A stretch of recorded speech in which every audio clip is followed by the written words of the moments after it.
So good afternoon, November the 21st, 2013. This is CISG113, Section 1, Information Security and Privacy.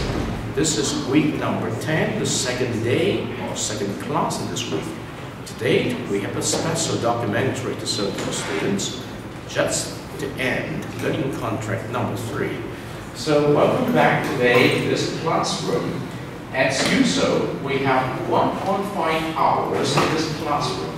But today is a little bit special. I want you to watch the particular documentary called We Are Legion. Okay? It's a very interesting documentary which will show you the meaning of hacktivists, which I mentioned to you last class. And I think it's a very good time when you see this documentary, since this is the last day to end the last learning contract, number 3, okay? And starting next week, it will be the beginning of the learning portfolio. Now, this documentary is actually 1.5 hours long, but I have discovered a sort of versions today, which is based on the editing on 2012, and it's very interesting. So, without much ado, I would like to invite you to pay attention to this documentary in the first hour, and then for the last half an hour, I'm going to invite you to share with us with your team-based information. So, would you please get ready? It's very exciting. This is a very interesting documentary.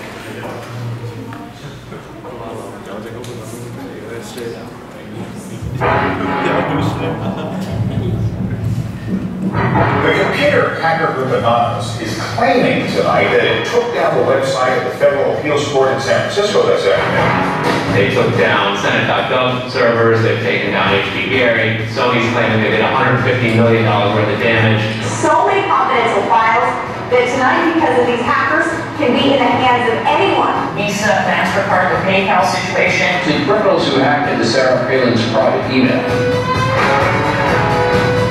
The Church of Scientology says Anonymous is a cyber terrorist group of religious bigots. Anonymous and this other group called LulzSec. They seem to be wanting to prove a point. Anonymous kind of was like the big, strong, buff kid who had low self-esteem. And then all of a sudden, punched somebody in the face and was like, holy shit, I'm really strong. And Anonymous calls himself the final boss of the internet. And sometimes it proves to be really fucking true. You are going to violate the freedoms of the internet, you certainly better watch the fuck out. They are kind of the rude boys of activism. There's a real rough edge to them, which I think also is one reason why they garner so much love and hate from people too. They represent a certain sort of chaotic freedom. Individual, young, nameless, faceless folks are having geopolitical impact. I mean, it's both exhilarating to realize that and terrifying to realize that. It kind of depends on how that power is wielded.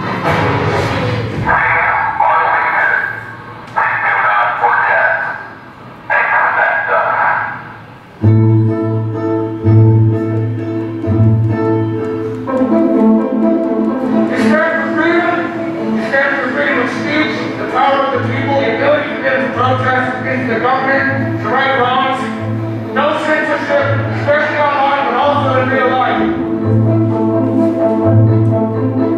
We have members throughout society and all stratas of it worldwide. We have no leadership. It's one voice. It's not individual voices. That's why we don't show our faces. That's why we don't give our names. We're speaking as one. It's a collective. Good time. I would love to live in a country where the government figures its citizens out and not the other way around. But right now, plenty of anonymous actors are in hiding because of fear of reprisals by the government. I think all there's one patriotic. Yeah, we're just a bunch of children sitting in some hard-drugged basement. We got called the terrorist sympathizers. We've been called kids, we've been called cyberbullies, we've been called hooligans, and you know, sometimes those words aren't entirely unfair, but this is a serious political movement.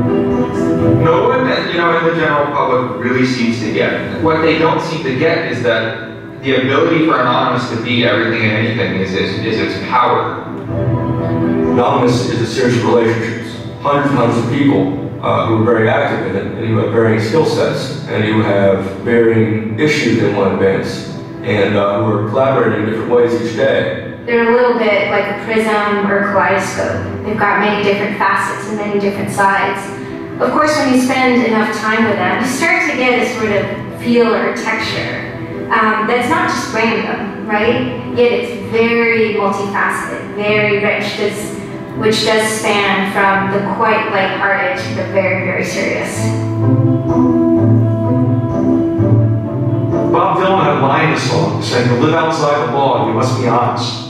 They might do something which isn't technically correct, maybe it's not legally correct, but they're doing it for purposes that their minds at least are ethical. People who know what they're doing, who share an ethos, who have a commitment to exposing and humiliating the man, who have a very low tolerance of lies and what they perceive as evil on the part of overweening power structures. They share information, they share tools and techniques, and they are currently having a very good time. The hacker culture, as we know it, really sprang from one place. It was MIT. It was specifically people in the Model Railroad Club, the 10th Model Railroad Club. Hacking originated as humorous pranks. When the guys at MIT put a Volkswagen on top of the dome of the building, and people woke up and saw a car up there in the morning. Or they measured a bridge by the body lengths of somebody. I would say his name was Brian. Discovered the bridge over the Charles River was, 822 Bryans. These are funny things. That's where hacking originated and migrated into engineering and computer communities. It's witty, it's pranks. I'm Chris Weisel, former member of the Loft. We don't necessarily say hacking group because it makes it sound like we're hacking, so we usually call it a hackers think tank. Hacktivism was a term coined by a group called Cult of the Dead Cow. The Cult of the Dead Cow was really kind of sort of like a propaganda type of organization. They had a guy who's the minister of propaganda. They're kind of merry pranksters. Like everything they did was completely over the top. One of the guys there coined the term hacktivism because he saw one of the things his group was doing, which he called hacktivism, was writing software that people in other countries could use to communicate securely, even if their government was spying on them. So the principle was freedom of expression. It was everyone should have access to the internet. Everyone should be able to communicate and get their message out on the internet. Even more important in countries where there was repressive regimes, that if you said something against the regime, they would come and take you away, and you weren't saying anything anymore.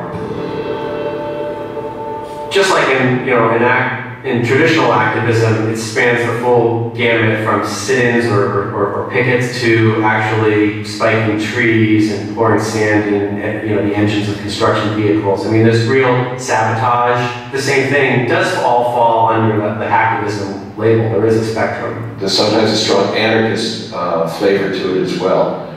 It's resistance to authority and those who would impose groupthink and group behavior on people, which was rightly perceived to be a consequence of the digital revolution, as was used by people in power to do hacking on behalf of righteousness and to redress the grievances of the world. Lancelot and Don Quixote and his horse, Magna she was, flying at the windmills of modern life. Anonymous grew out of what's known as 4chan. Essentially, this is just a website where people can upload images and you don't actually give your name. It's just sort of anonymous. When you look at 4chan, you're often surprised because it looks like a site from like 1995 or something. The idea is very simply post a comment, you post a picture. And you can post under your name or anonymously. And it's separated into boards about particular topics. So there's a topic on anime, there's a topic on weaponry. There's like a 4chan board for Oregon, and you just upload interesting pictures of Oregon.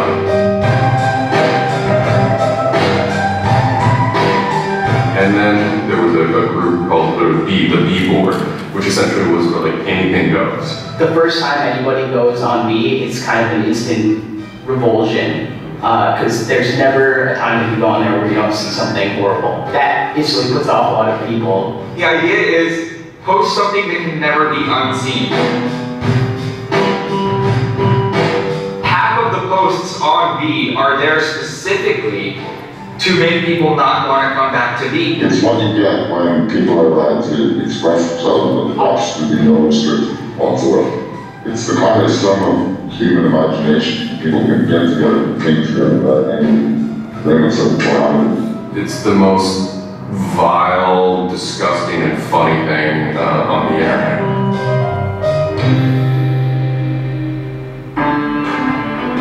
One of the important things about 4chan is to have a thread that really explodes and lasts for a long time.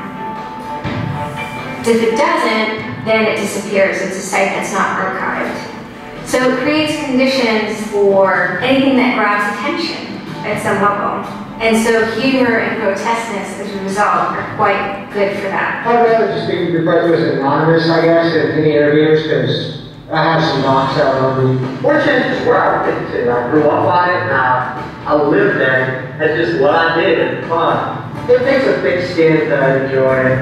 But, you know, as long as you're not offended, you'll occasionally come into something really cool or really creative on 4chan. I think the most interesting thing about it is how you can watch memes of all. You'll see something posted one day, then a week later it's got 50,000 members of it. The meme is basically just an idea. It's kind of like a gene, but in the realm of the idea. A lot of the great internet memes that we all know and love, you know, little cats, right? You know, little cats doing funny things, and then they have, you know, I can have cheeseburger, right? All that stuff seems to start in this like petri dish that is 4chan keyboard.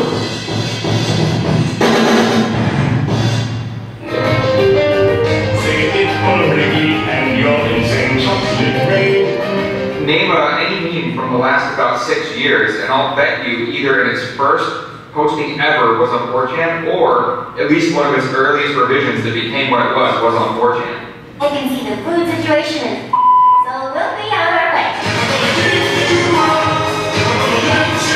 It's basically the best breeding ground for internet culture, as far as I'm concerned.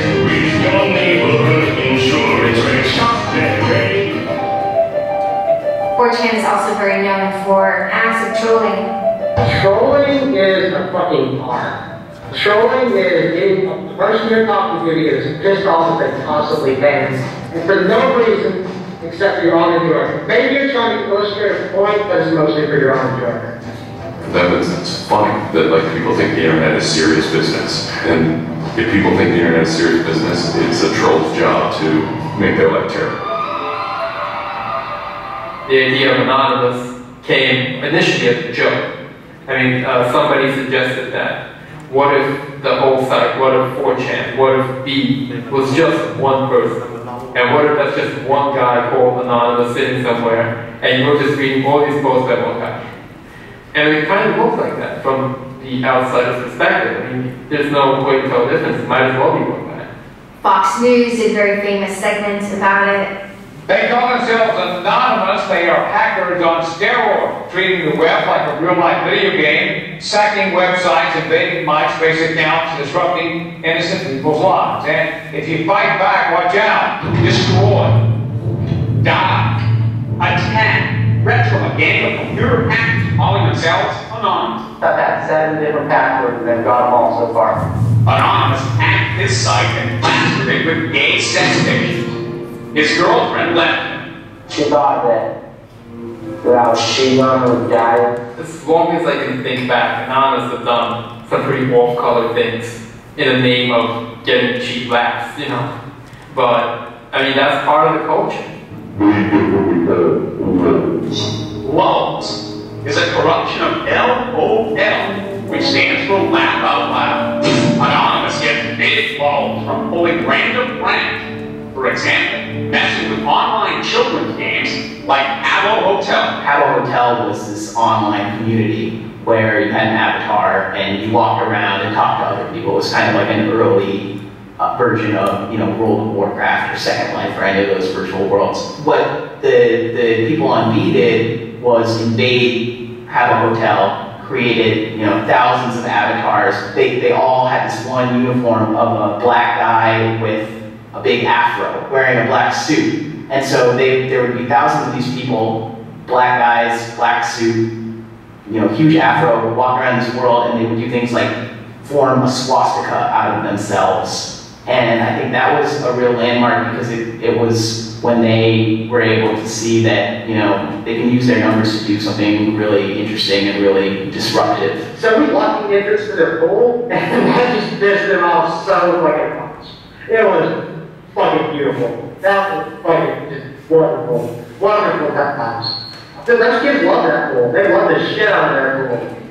The goal was actually to offend everyone, simply because the idea that we could offend you by drawing a little shape on the screen was stupid to the people involved in it. They were like, really, you're going to get that mad over us just drawing this on the screen? Wow, well, you need to refocus a little on life, because this should not be upsetting you that much. Always different. I'm going to start again in 10 minutes. 4chan. I would like each table to try to recap what you have seen in the first 20 minutes. In 5 minutes time, talk about yourself. What have you discovered so far? You heard a lot of bad languages here, okay? I can guarantee you heard a lot of bad languages. But what have you seen so far, okay? What's the message, okay? You heard the name Anonymous, okay? Very often in TV, whenever there is something bad happen or something righteous happen, they will say Anonymous did it, okay? So now, tell one another in your table, what have you discovered? With 20 minutes of watching of this, before we continue, what have you discovered? Okay? Because we start with understanding the name happiness.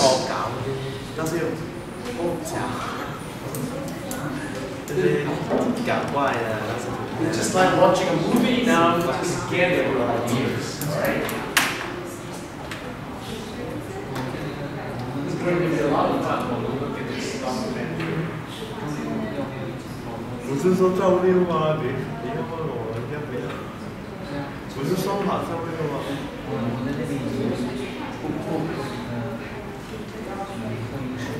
不可以，没有位置。 It's indeed very important to my students after watching the first 20 minutes of this documentary that they discuss among themselves at each table and to discover what exactly is the message there in the documentary before they continue watching it. Alright?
Hopefully,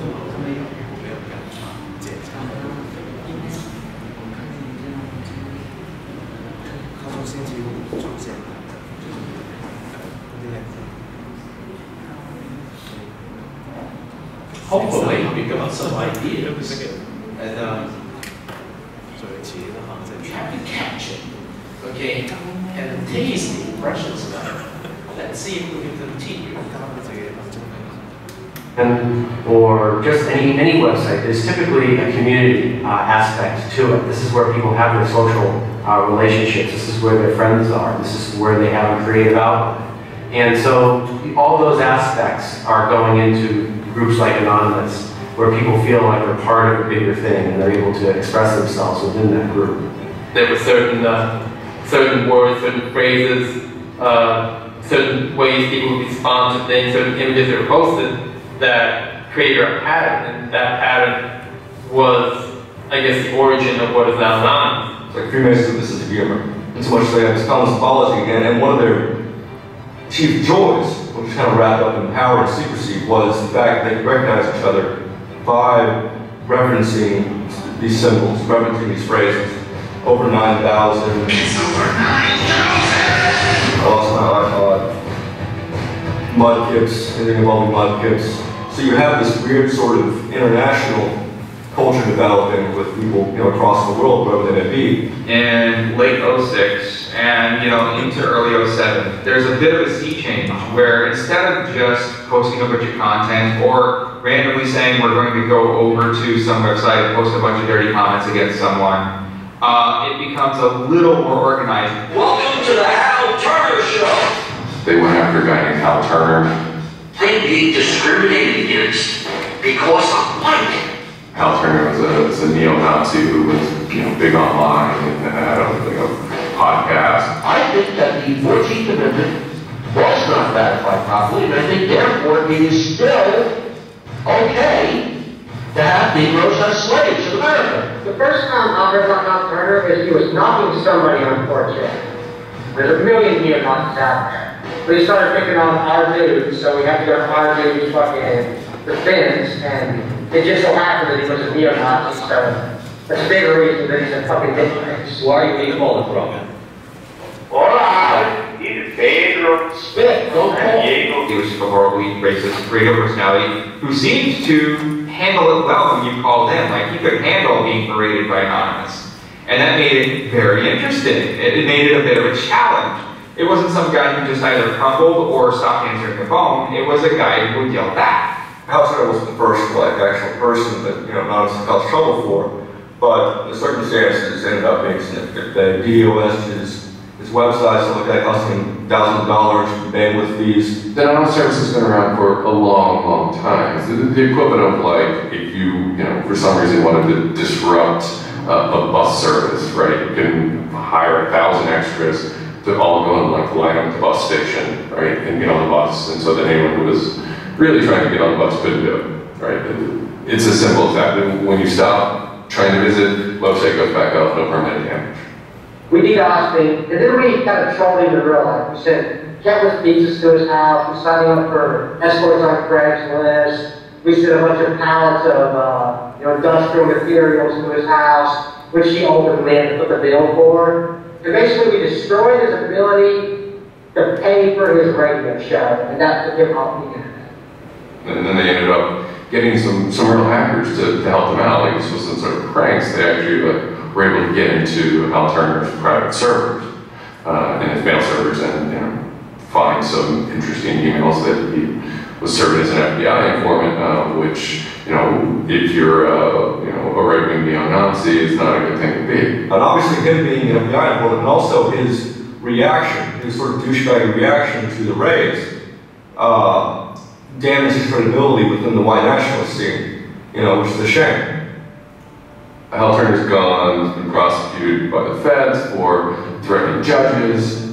What follows a period of confusion and anger amongst the original Anonymous people, the sort who want to keep Anonymous in this nihilist, little, ridiculous group, are upset that now, that the most terrible thing on the internet is now becoming a force for good all of a sudden. My name is Alec, and my said, dude. Now, this is January 2008. Anonymous is strong now. You know, we're not a little dinky fucking group anymore. Like, this is like millions of people worldwide were watching. And then Scientology stepped in with a big target on his chest. A video came out of Tom Cruise that was supposed to be like an internal Scientology video, talking about secrets of Scientology. Being a Scientologist, when you drive past an accident, it's not like anyone else.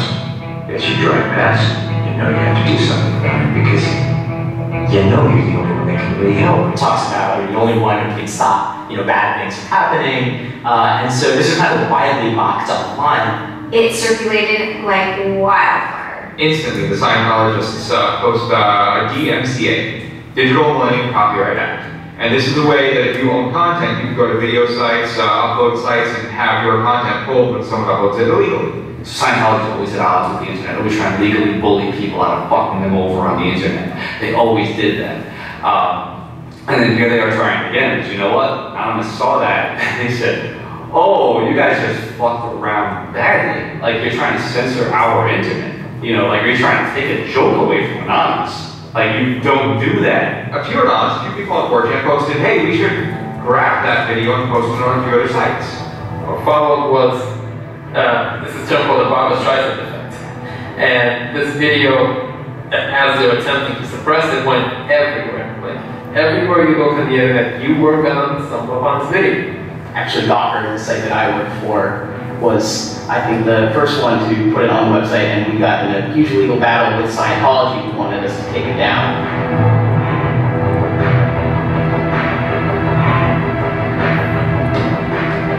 Scientology is an interesting target because in some ways it's the perfect inversion of what geeks and hackers value.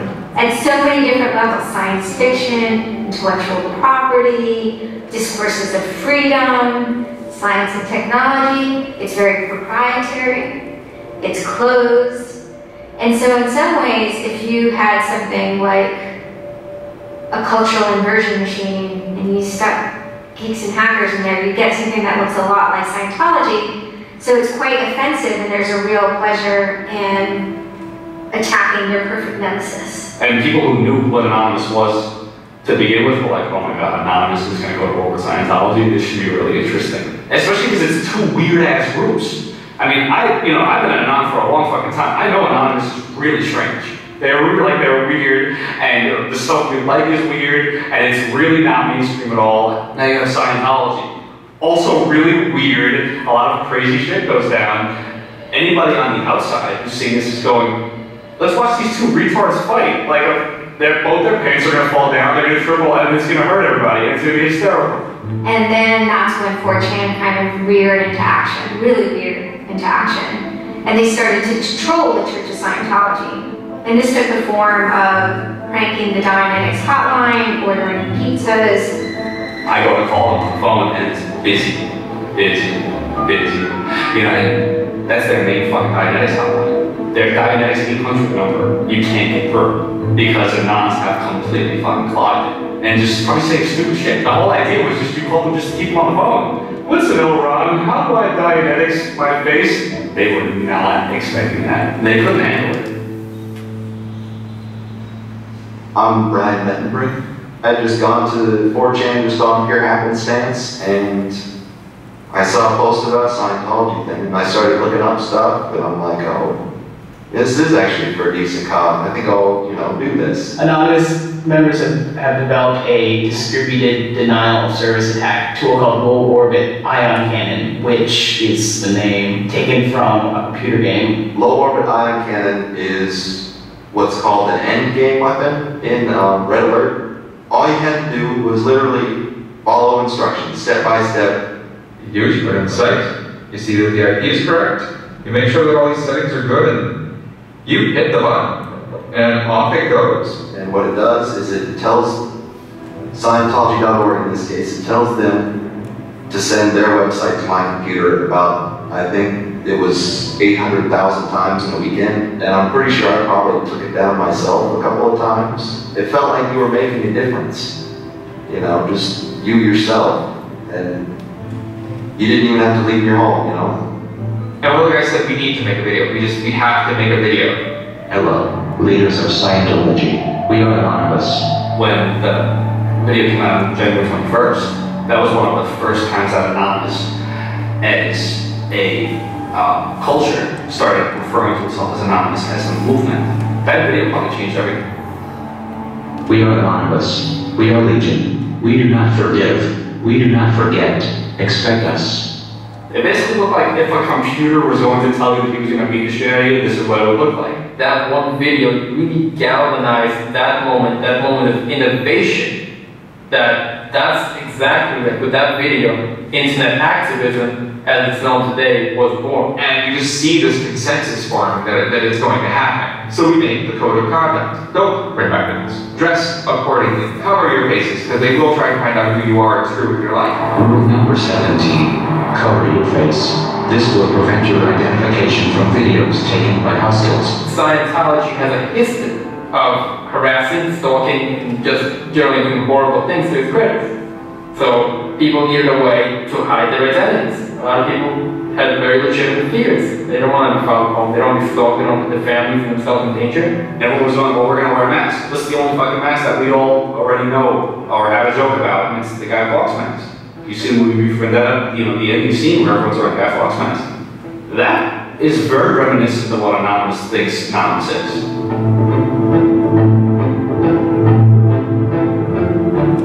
We wanted to represent anonymity in some way when it moved into real life. I think that the Guy Fawkes mask was one of the most natural things to happen. It is the idea that none of us are as cruel as all of us. You have this massive crowd of people who are anonymous that is going to fight against a bigger thing and win. Even after watching the video, it's like, yeah, this is great, but who's actually gonna do it? Who's gonna step up? Are people actually gonna get out of their house? Like, and I guess if we're really affected by the stereotype of that whole community, the internet nerds, that too afraid to leave their mom's basements. No one thought they were gonna come out. This is me on the way there. I haven't slept. I'm pretty fucking tired. And I remember going to the park that day, and it's really fucking early in the morning, which was a bad idea. And I'm smoking a cigarette and looking around like, where the fuck is everybody? There's nobody here. So here I am, sitting in Bryant Park. Waiting for the other announcers to show up. I remember thinking like, oh fuck, like, am I gonna be the only one in the park? Am I gonna walk to Scientology with fucking 6 or 7 people? Which totally defeats the entire purpose of this, because now they can single me out, you know? Then I get up and I start walking around and I see there's a lot of green balloons over there for some reason. On the other side of the park, there was like fucking 200 people. There was Guy Fawkes masks everywhere, and I'm like, holy shit, this is huge. There's a fucking lot of us. That's pretty good. I had no idea how many there were until we started moving. And it just fucking bigger. I remember walking through Times Square, and everybody in Times Square was in a knot. Like, and you know, this is like a fucking 1,000 person per like fucking minute foot traffic area. And everywhere I'm looking, I'm seeing fucking Anon symbols. It was fucking wild. It was really wild.